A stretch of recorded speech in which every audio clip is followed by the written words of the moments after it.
تو اللہ تعالیٰ نے ان انعامات کا ذکر یہ پہلے الدرس الاول الف میں یہ ساری چیزیں ان انعامات کا ذکر اللہ تعالیٰ نے ارشاد فرمایا تھا. ابھی یہاں پہ جو الدرس الاول بے ہے اس کی جو پہلی آیات مبارکہ ہے اس میں جو اللہ تعالیٰ ایک انعام کا ذکر کر رہے ہیں وہ چوتھے انعام کا ذکر اذ یعشیکم النعاس امنۃ منہ،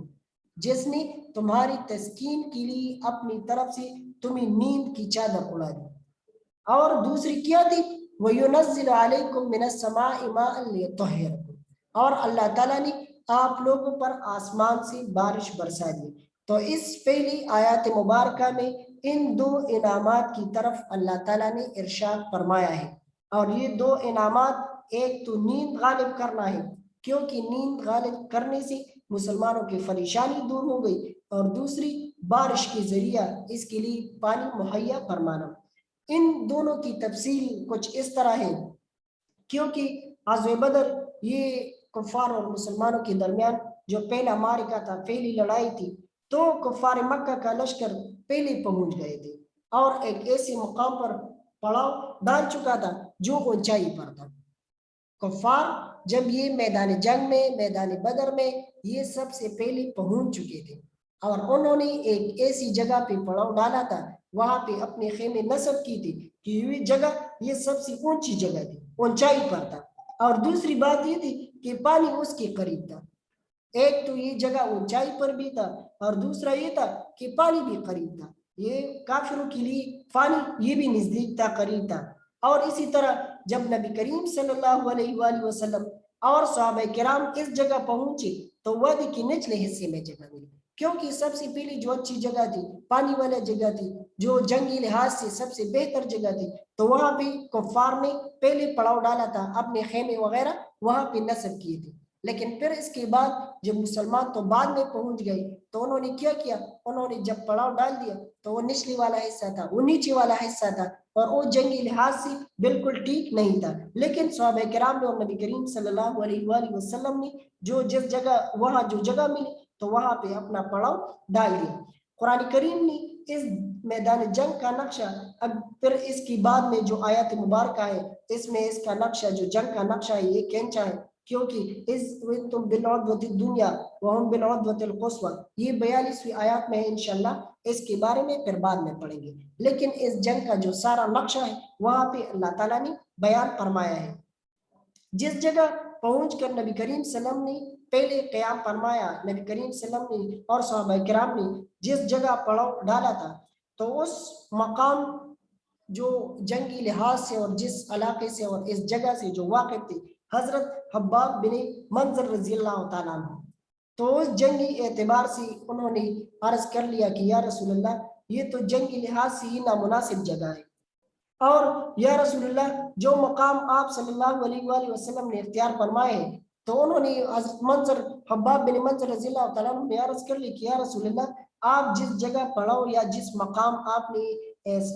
نے اختیار فرمائے ہیں تو یہ اللہ تعالیٰ کے حکم سے ہے یا جس میں ہمیں کوئی اختیار نہیں یا میز رائے اور مصلحت کے پیش نظر ہے. انہوں نے بتا دیا کہ اگر اللہ تعالیٰ کی طرف سے یا وہی ہے یا آپ جس جگہ پڑاؤ ڈال رہی ہیں جنگی لحاظ سے یہ ٹھیک ہے یا اس میں کوئی مصلحت ہے تو پھر ٹھیک ہے. اگر یہ حکم خداوندی ہے تو پھر ٹھیک ہے. اگر حکم خداوندی نہیں ہے اور اس میں کوئی رد و بدل ہو سکتی ہے تو ہمیں تھوڑی سی آگے جانا چاہیے. حضرت حباب بن منظر نے عرض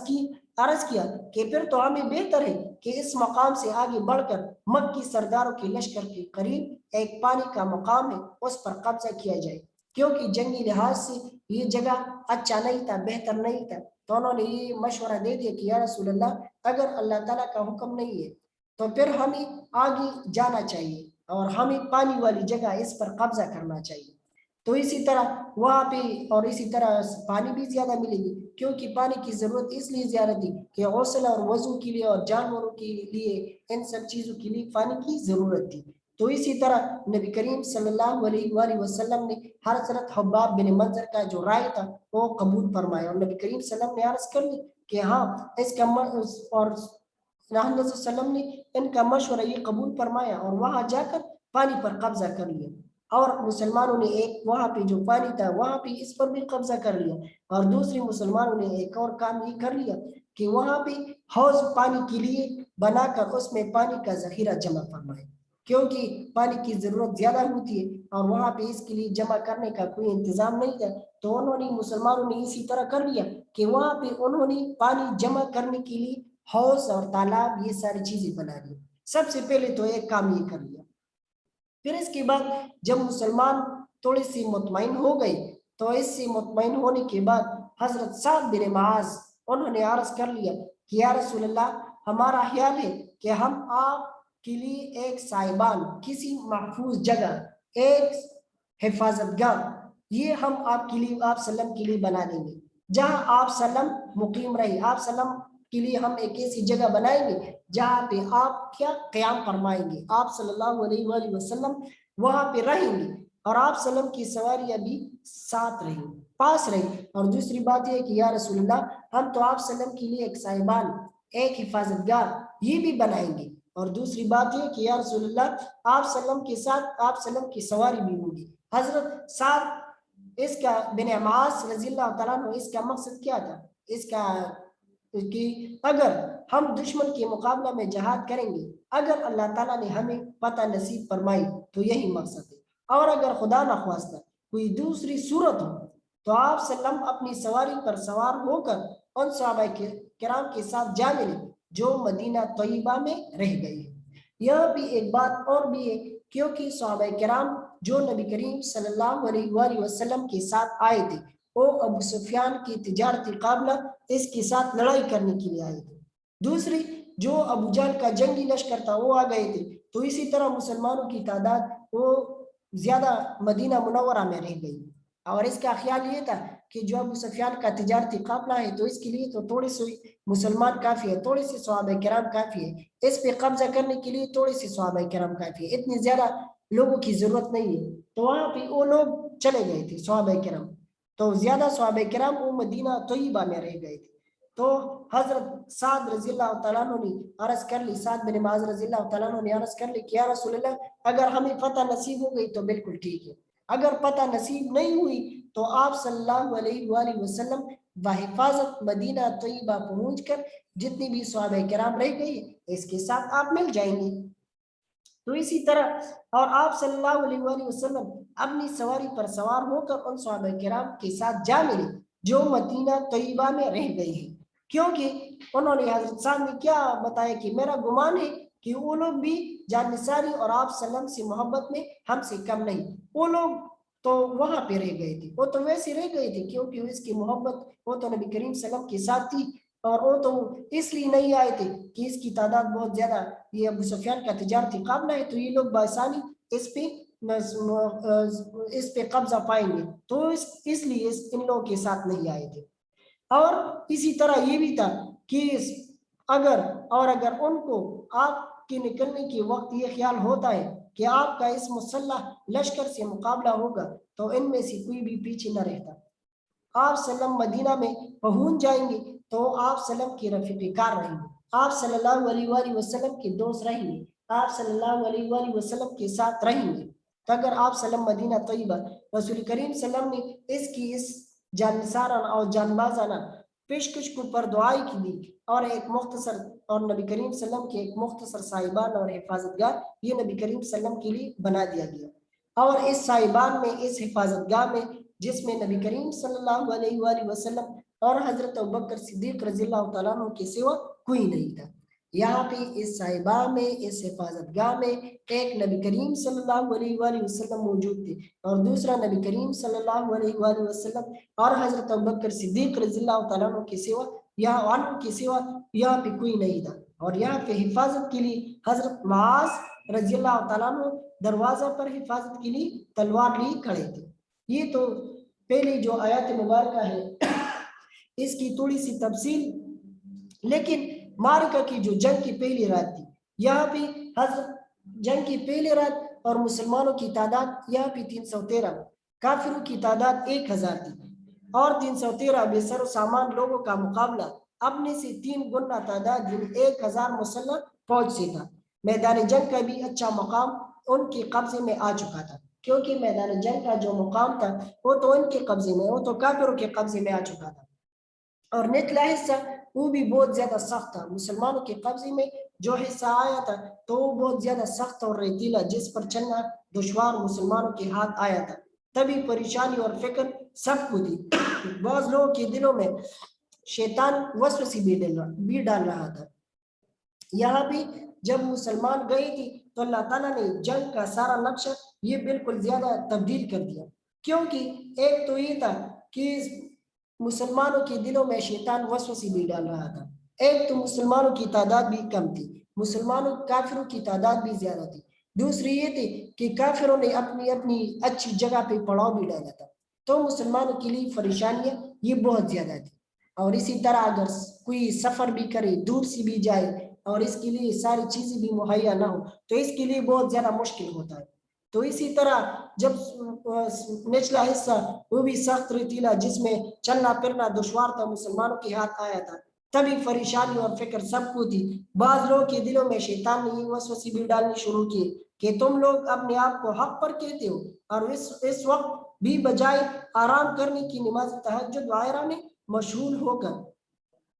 مگر حال یہ کہ دشمن ہر حیثیت سے تم پر غالب اور تم سے بڑا ہوا ہے۔ ان حالات میں اللہ تعالیٰ نے مسلمانوں پر ایک خاص قسم کی نیند مسلط فرمائی۔ یہاں پہ جو آیات مبارکہ اس کی جو سب سے پہلی ابتدا ہے، اس کی طرف آپ لوگ آ جائیں۔ اِذْ یُغَشِّیکُمُ النُّعَاسَ أَمَنَةً مِّنْهُ، سب سے پہلی اللہ تعالیٰ نے یہ ایک بات ذہن میں یہ رکھی کہ جنگ بدر میں اللہ تعالیٰ نے مسلمانوں پر چند انعامات کی بارش کی تھی،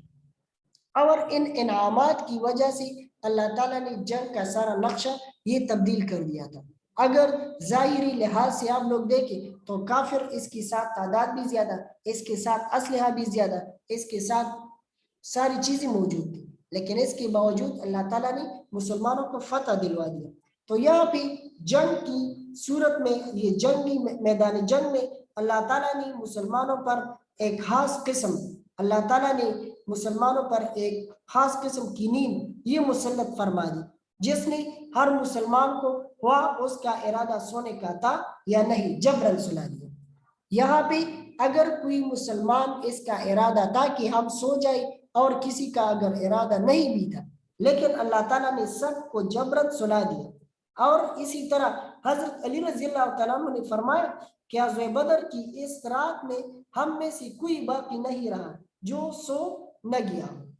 صرف رسول اللہ صلی اللہ علیہ وآلہ وسلم تمام رات بیدار رہ کر صبح تک نماز تہجد میں مشغول رہے۔ یہاں پہ حضرت علی رضی اللہ تعالیٰ عنہ سے روایت ہے کہ اس رات اگر آپ لوگ دیکھیں، اگر اتنی زیادہ مصیبت اور اتنی زیادہ مشکل اور اتنی زیادہ سخت وقت ہو تو اس میں نیند آنا یہ بہت زیادہ مشکل بات ہے، بہت مشکل بات ہے، لیکن اللہ تعالیٰ نے مسلمانوں پر نیند طاری کر دی۔ تو اس نیند کا ایک فائدہ یہ ہو گیا کہ مسلمانوں کی جتنی بھی تھکاوٹ تھی اور جتنی بھی تکان تھی وہ ساری چیزیں وہ دور ہو گئی۔ رسول اللہ صلی اللہ علیہ وسلم اس رات میں جبکہ اپنے جو صاحبان تھے اس میں نماز تہجد میں مشغول تھی، آپ صلی اللہ علیہ وسلم کو بھی کس قدر اونگ آ گئی، مگر فوراً ہی ہنستے ہوئے بیدار ہو کر فرمایا۔ سارے صحابہ کرام سو گئے تھے، صرف اور صرف نبی کریم صلی اللہ علیہ وآلہ وسلم نہیں سوئے تھے، لیکن نبی کریم صلی اللہ علیہ وآلہ وسلم کی نیند کا ایک معمولی سا جوٹا جو ہوتا ہے جس کو ہم اونگ کہتے ہیں، یہ نبی کریم صلی اللہ علیہ وآلہ وسلم پہ آیا تھا، اور نبی کریم صلی اللہ علیہ وآلہ وسلم نے عرض کی تھی، اور یہاں پہ ہنستے ہوئے حضرت ابوبکر رضی اللہ تعالیٰ عنہ سے عرض کی تھی کہ اے ابوبکر خوشخبری سنو، یہ جبریل امین ٹیلہ کے قریب کھڑے ہیں، اور یہ کہہ کر آپ صاحبان سے باہر یہ آیات پڑھتے ہوئے تشریف لے گئے تھے، سیہزم الجمع ویولون الدبر، یعنی القریب دشمن کی جماعت ہار جائے گی اور پیٹ پھیر کر بھاگے گی۔ بعض روایات میں یہ بھی ہے کہ آپ صلی اللہ علیہ وسلم نے باہر نکل کر مختلف جگہوں کی طرف اشارہ کر کے فرمایا تھا کہ یہ ابو جہل کی قتل گاہ ہے، یہ فلاں کی اور فلاں جتنی بھی سرداران تھے، نبی کریم صلی اللہ علیہ وسلم نے ارشاد فرمایا تھا کہ یہاں پہ فلاں فلاں یہ سارے سرداران جتنی بھی ہیں یہ ہوں گی۔ اور پھر جب جنگ ختم ہو گئی تو نبی کریم صلی اللہ علیہ وسلم نے جو ارشاد فرمایا تھا تو سارے لوگ وہاں پہ اسی طرح تھے جس طرح نبی کریم صلی اللہ علیہ وسلم نے ارشاد فرمایا تھا۔ اور جیسا غزوہ بدر میں تکان اور پریشانی دور کرنے کے لیے اللہ تعالیٰ نے تمام صحابہ کرام پر خاص قسم کی نیند مسلط فرمائی، اسی طرح غزوہ احد میں بھی اللہ تعالیٰ نے مسلمانوں پر اسی طرح کا واقعہ، اسی طرح کا نیند مسلمانوں پر آیا تھا، اور اس سے اس کی تکان اور ساری تھکاوٹ اور یہ ساری چیزیں یہ دور ہو گئی تھی۔ اسی طرح اگر آپ لوگ دیکھیں تو حضرت سفیان ثوری رحمۃ اللہ علیہ، ان سے روایت ہے کہ حضرت عبداللہ بن مسعود سے نقل کیا ہے کہ جنگ کی حالت میں نیند اللہ تعالیٰ کی طرف سے امن و اطمینان کی نشانی ہوتی ہے۔ جنگ میں، میدان جنگ میں کیونکہ بہت زیادہ مشکل وقت ہوتا ہے، تو یہاں پہ نیند آنا یہ بہت، کسی کو نیند نہیں آ سکتا کیونکہ مشکل کی وجہ سے، اور اسی طرح اور پھر اسی طرح حالات بھی وہ مسلمانوں کے جس طرح حالات تھے کہ کافروں کی تعداد بھی زیادہ اور مسلمانوں کی تعداد بھی کم، تو اسی طرح یہ ایک نیند آنا میدان جنگ میں یہ اللہ تعالیٰ کی طرف سے امن اور اطمینان کی نشانی ہوتی ہے۔ اور نماز میں نیند جب کسی کو آتی ہے تو یہ شیطان کی طرف سے ہوتی ہے، سستی وغیرہ کی وجہ سے جب آ جاتا ہے تو یہ شیطان کی طرف سے ہوتی ہے۔ یہ تو سب سے پہلے انعام، اذ یعشیکم النعاس امنۃ منہ، اللہ تعالیٰ نے مسلمانوں پر نیند طاری کر دی، اور وہ کس چیز کے لیے؟ جب اس نے تمہاری تسکین کے لیے اپنے طرف سے تمہیں نیند کی چادر اڑا دی، تم پر نیند طاری کر دی، اللہ تعالیٰ نے مسلمانوں پر نیند طاری کر دی، یہ تو ایک انعام یہ ہے۔ پھر اس کے بعد جو دوسرا انعام یہاں پہ ذکر کی گئی ہے، وَيُنَزِّلْ عَلَيْكُم مِّنَ السَّمَاءِ مَاءً لِيُطَهِّرَكُم بِهِ وَيُذْهِبَ عَنكُم رِجْزَ الشَّيْطَانِ وَلِيَرْبِطَ عَلَىٰ قُلُوبِكُمْ وَيُثَبِّتَ بِهِ الْأَقْدَامَ۔ تو اس کے بعد جو دوسرا انعام اس سورۃ انفال الدرس الاول بے میں اللہ تعالیٰ نے جو دوسری نعمت اس کا ذکر کیا ہے، تو اس رات میں یہ ملی کہ بارش ہو گئی، جس نے میدان کا نقشہ یہ بالکل بدل کر ڈالا۔ اور اسی طرح میدان جنگ میں اگر آپ لوگ دیکھیں، سب سے پہلے جو ہم نے بتا دیا کہ کفار نے جس جگہ پڑاؤ ڈالا تھا تو اس کی جو جگہ تھی وہ مٹی والی زمین تھی، تو جب بارش اس کے اوپر ہو گیا تو وہ مٹی والی جگہ وہ کیچڑ بن گیا۔ اور اسی طرح جب مسلمانوں کی جگہ تھی تو وہاں جو قریشی لشکر نے جس جگہ پر قبضہ کیا تھا وہاں تو بارش بہت تیز آئی اور میدان میں دلدل بن کر کیچڑ بن کر اس کے لیے چلنا پھرنا یہ مشکل ہو گیا۔ یہاں بھی جب بارش ہو گئی تو کافروں نے جس جگہ پڑاؤ ڈالا تھا تو مٹی والی زمین تھی، اور جب بارش ہو گئی تو اس کے لیے دلدل کیچڑ بن گیا، اور اس میں اس کے لیے یہ چلنا پھرنا وغیرہ یہ سارا مشکل ہو گیا، کافروں کے لیے چلنا پھرنا یہ ساری چیزیں مشکل ہو گئی، ایک تو یہ ہو گیا۔ اور پھر اس کی بات کیا تھا اور مسلمانوں کے لیے تو کافروں کے لیے کیچڑ وغیرہ یہ ساری چیزیں ہو گئی، اور جس جگہ حضرت نبی کریم صلی اللہ علیہ وسلم اور صحابہ کرام مقیم تھی تو یہاں ریت کی وجہ سے چلنا مشکل تھا پہلے، تو یہاں جب بارش ہلکی ہوئی جس نے تمام جو ریت تھی اور ساری چیزیں تھی جما کر میدان کو نہایت ہموار خوشگوار بنا دیا۔ ایک بارش مسلمانوں کے لیے، کافروں کے لیے تو نقصان دہ کیچڑ وغیرہ یہ ساری چیزیں بن گئی، مسلمانوں کے لیے یہ بارش بہت زیادہ فائدہ مند سودمند ثابت ہو گیا، کیونکہ مسلمانوں کی جو جگہ تھی تو ریتلی زمین تھی، وہاں پہ چلنا پھرنا مشکل تھا، پاؤں ریت میں دھس جاتے تھے، تو جب اس کے اوپر بارش ہو گئی تو بالکل فرش کی طرح بن گیا اور مسلمانوں کے لیے چلنا پھرنا یہ بہت زیادہ آسان ہو گیا یہاں پہ جو مسلمانوں کی جو جگہ تھی۔ تو اس آیات مبارکہ میں ان دو چیزوں کا ذکر کیا گیا ہے، ایک تو یہ ہو گیا کہ من السماء وینزل علیکم من السماء ماء لیطہرکم، دوسری یہ تھی کہ اللہ تعالیٰ نے ارشاد فرمایا کہ اس بارش سے سب سے پہلے کیا تھا کہ تم ان سے نہلا کر پاک کر دو، مسلمان آئے تھے انہوں نے پیدل سفر کیا تھا، اس پہ گرد و غبار وغیرہ اس کے جسم پہ جو گرد و غبار تھا تو ایک تو یہ ہو گیا کہ اس کے جسم صاف ہو گئی اور وہ حشاش بشاش ہو گئی، ایک تو نیند سے جب نیند سے اٹھ گئی تو اس کی تکان وغیرہ وہ دور ہو گئی تھی، اور دوسری یہ تھی کہ جب مسلمان تو ان سے صاف ہو گئی، اور ایک ان اللہ تعالیٰ نے اس بارش سے ایک فائدہ مسلمانوں کو جو مل گیا وہ کیا تھا، وہ یذہب عنکم رجز الشیطان، اور شیطانی نجاست وہ اللہ تعالیٰ نے وہ دور کر دیا، اور اس جو نیند اور بارش جس نے میدان کا نقشہ پلٹ کر وہ شیطانی وسوسے وغیرہ جو مسلمانوں کے دلوں میں تھی، بعض کمزور لوگوں کے جو دلوں میں شیطان وسوسے ڈال رہے تھے کہ ہم حق پر ہونے کے باوجود اسی طرح اللہ تعالیٰ کی قہر و غضب میں ہے، اور اسی طرح دشمن جو باطن ہے اور اس کی وجہ سے پھر بھی قوت اور شوقت اور اطمینان کی حالت میں ہے۔ تو اس آیات میں اللہ تعالیٰ نے یہ ساری چیزیں یہ ارشاد فرمائی کہ آپ لوگ جب میدان جنگ میں تھی تو اس بارش کی وجہ سے وَيُذْهِبْ عَنْكُمْ رِجْزَ الشَّيْطَانِ، تو اللہ تعالیٰ نے شیطانی نجاست یہ دور کر دی۔ شیطان جو دلوں میں وسوسے ڈال رہے تھے تو ان سب کو اللہ تعالیٰ نے ان سے دور کر دیا۔ اور دوسری اللہ تعالیٰ جو اس میں ارشاد فرما رہی ہے وَلِيَرْبِطَ عَلَىٰ قُلُوبِكُمْ، اور اللہ تعالیٰ نے ان سے تمہارے دلوں کو مضبوط کر دیا۔ اس بارش سے اللہ تعالیٰ نے مسلمانوں کے دلوں کو جو اطمینان تھی اور مضبوطی تھی اور اللہ تعالیٰ نے تمہارے دلوں کو مضبوط کر کے تمہارے پاؤں جما دی۔ وَيُثَبِّتَ بِهِ الْأَقْدَامَ، کیونکہ جنگ کے لیے جو دو چیزوں کا ذکر کیا گیا ہے، ایک ثبات قلب اور ایک ثبات قدم، ایک دل کا مضبوط ہونا اور دوسری پاؤں کا مضبوط ہونا۔ تو اگر جنگ میں یہ دو چیزیں ہوں تو اللہ تعالیٰ اس کو ان لوگوں کو یہ فتح نصیب فرماتا ہے۔ تو یہاں پہ مسلمانوں کے لیے بھی یہ دونوں حالتیں جو اللہ تعالیٰ ارشاد فرما رہے کہ اس بارش کی وجہ سے وَلِيَرْبِطَ عَلَىٰ قُلُوبِكُمْ وَيُثَبِّتَ بِهِ الْأَقْدَامَ، اور اللہ تعالیٰ نے ان سے تمہارے دلوں کو مضبوط کر دیا اور ان سے وَيُثَبِّتَ بِهِ الْأَقْدَامَ۔ اور اس بارش کا دوسرا فائدہ کیا تھا کہ اس کی تمہاری جو قدم ہے اس سے مضبوط کر دے، پاؤں جمائے رکھی۔ تو اس آیات اس کی ترجمہ کی طرف آپ لوگ دوبارہ دیکھیں، اِذْ يُغْشِيكُمُ النُّعَاسَ أَمَنَةً مِّنْهُ، جب اس نے تمہاری تسکین کے لیے اپنی طرف سے تمہیں نیند کی چادر اڑا دی، وَيُنَزِّلُ عَلَيْكُمْ مِنَ السَّمَاءِ مَاءً لِيُطَهِّرَكُمْ، اور تم پر آسمان سے پانی برسا دیا کہ تم ان سے نہلا کر پاک کر دے، وَيُذْهِبْ عَنْكُمْ رِجْزَ الشَّيْطَانِ، اور شیطانی نجاست کو تم سے دور کر دے، وَلِيَرْبِطَ عَلَىٰ قُلُوبِكُمْ، اور اس لیے بھی کہ تمہارے دلوں کو مضبوط کر دے، وَيُثَبِّتَ بِهِ الْأَقْدَامَ، اور اس سے تمہارے پاؤں جمائے رکھے۔ اس آیت مبارکہ میں اللہ تعالیٰ نے جو انعامات کا ذکر کیا ہے، دو انعامات کا ذکر، ایک اونگ طاری کر دینا اور دوسری انعام جو اللہ تعالیٰ نے اس کا ذکر کیا ہے تو وہ آسمان سے پانی برسانا تھا، بارش۔ تو بارش مسلمانوں کے لیے فائدہ مند اور کافروں کے لیے نقصان دہ ثابت ہو گیا۔ اس کے بعد انشاءاللہ باقی آیات مبارکہ ہے تو اس کا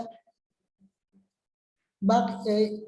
آیات مبارکہ اس کا ترجمہ انشاءاللہ بعد میں کریں گے۔ اور آپ لوگ کے لیے جو ہوم ورک تھا، سب سے پہلے ہم نے الدرس الاول الف اس کی آیات مبارکہ کا ترجمہ دیا تھا، تو آج آپ لوگ کے لیے ہوم ورک سورۃ انفال الدرس الاول الف سوال نمبر 1، اس سبق میں مومنوں کی کیا صفات بیان کی گئی سورۃ انفال میں، تو یہ آپ لوگوں کا ہوم ورک ہو گیا، آپ لوگ اس کو یاد کر لیں۔ اگر کوئی سوال پوچھنا چاہے تو آپ لوگ سوال پوچھ سکتے ہیں۔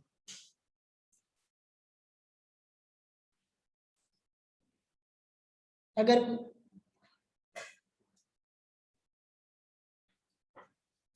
عمائزہ اگر کوئی سوال ہو تو پوچھ سکتے ہیں۔ سر ذرا یہ ہوم ورک پھر سے بتائیں۔ ہوم ورک آپ لوگ کے لیے یہ ہے کہ سب ہم نے پہلے جو ہوم ورک دیا تھا سورۃ انفال الدرس الاول الف اس کا بمحاورہ ترجمہ یہ دیا تھا، تو آج آپ لوگ کے لیے سورۃ انفال الدرس الاول الف سوال نمبر 1، اس سبق میں مومنوں کی کیا صفات بیان کی گئی ہے، یہ آپ لوگ کا ہوم ورک ہے، آپ لوگ اس کو یاد کر لیں۔ جو مومنین کے 5 صفات ہیں جو ہم نے اس پہ بات کی تھی، آپ لوگ اس سوال کو یاد کر لیں۔ اور کوئی سوال پوچھنا چاہے تو آپ لوگ سوال پوچھ سکتے ہیں۔